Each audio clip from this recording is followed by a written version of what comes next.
दोस्तों झूठ दी इंतहा देखो, ठीक है ना। कूड़ भी होंदे कोई हद ना होंदे, इतना कूड़ ना होए जो वाजे पता लगदा पिया होए अनजान बंदे को भी कूड़ है।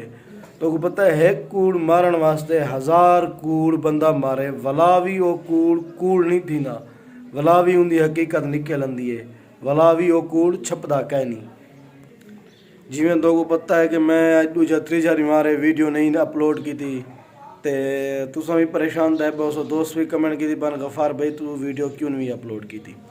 अस्सलाम वालेकुम दोस्तों, वीडियो शुरू करने से वीडियो शुरू करने तो पहले तुसा मेरे यूट्यूब चैनल गफ़ार बुगलानी को सब्सक्राइब कर गिन सो, नाल कमेंट भी करे सो, मुहब्बत ही मिले सो। दोस्तों दूजा तीजा मारे मैं अपने यूट्यूब चैनल के उत्ते वीडियो अपलोड नहीं की थी, जी वजह नहीं की थी। वो वजह तो मैं दसा क्या वजह आई, मेरे वास्ते तो बहुत वड्डी सारी वजह आई। क्योंकि तो को पता है जिमें कि मेरा पिछला चैनल सस्पेंड थी गया, हैक थी गया, इंदे उत्ते भी इो इशू आ गया, स्ट्राइक लग गया, 3 स्ट्राइक जेरे वेले चैनल दे उत्ते 3 स्ट्राइक लगन, चैनल खुद ब खुद रिमूव थी वेंदे, खुद ब खुद ख़त्म थी वेंदे। ते वल उन वजह कने 3 स्ट्राइक लगे खड़े, मैं जेरी वजह कने मैं हुण मेरा चैनल ख़त्म थी वैसी। तो जेरे बंदे मैं को स्ट्राइक लीते, मैं को आखे यार मैं को तो क्यों स्ट्राइक लीती भी, मेरी क्या तेरे नाल है दुश्मनी है, या मैं तो एक सीधा साधा बंदा, मैं सीधा साधा वीडियो बड़े ना तो सीधा साधा माहौल है, ना कहीं को गाल कर दूँ, ना कहीं को मंदा कर दूँ, ना कहीं के खिलाफ वीडियो बड़े दूँ। तो 3-4 मारा स्ट्राइक लगे खड़े रह गए, वो 7 दी दे अंदर अंदर होंगे। अगर तुम अपील करो या स्ट्राइक हटाओ तो चैनल तोरा बच वेंदे, अगर ना ही हो करो तो पीछे चैनल तोरा ख़त्म थी वेंदे। दोस्तों चैनल में मेरी यूट्यूब की अर्निंग भी खड़ी आई थी, 12,500 मेरा सब्सक्राइब भी हाँ।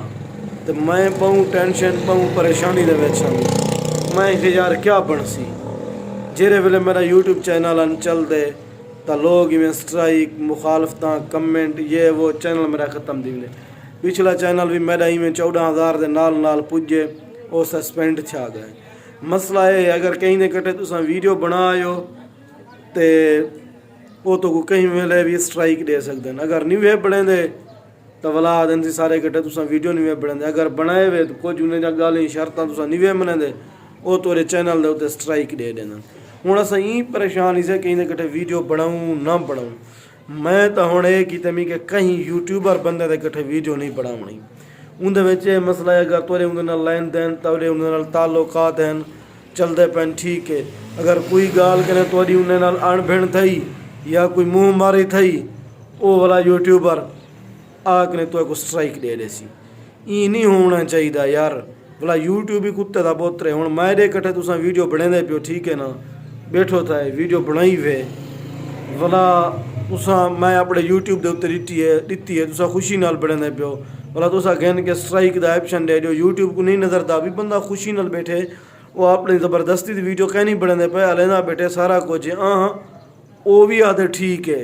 इंदी मकसद है उनके नाल इंदी वो अपना वो क्या होंगी उनकी वजह कने कहने बनाई अपनी मर्जी नाल बनाई बैठन। लेकिन सारे वास्ते ये मसला है कि अस कहीं यूट्यूबर के कट्ठे वीडियो हुण मैं नहीं बनावनी, गाल है सीधी। अगर वीडियो बने से भला वो स्ट्राइक दे देन, उन्हें गाल ही नहीं वे मने दे, उन्हें कोई ये नहीं वे करें तो मेरे चैनल के उत्ते 3 स्ट्राइक मैं जनी वजह कने बहुत परेशान हमी, बहुत टेंशन दे विच हमी। इडो 27-28 मैं के अर्निंग भी थीवण उसी थीवण वाली है, माशाल्लाह चैनल भी चलता पे, 5-6 हज़ार व्यूज़ भी अंदे खड़े भला अर्निंग भी एरो नाल है, सब्सक्राइब भी 12,500 ते गए खड़न।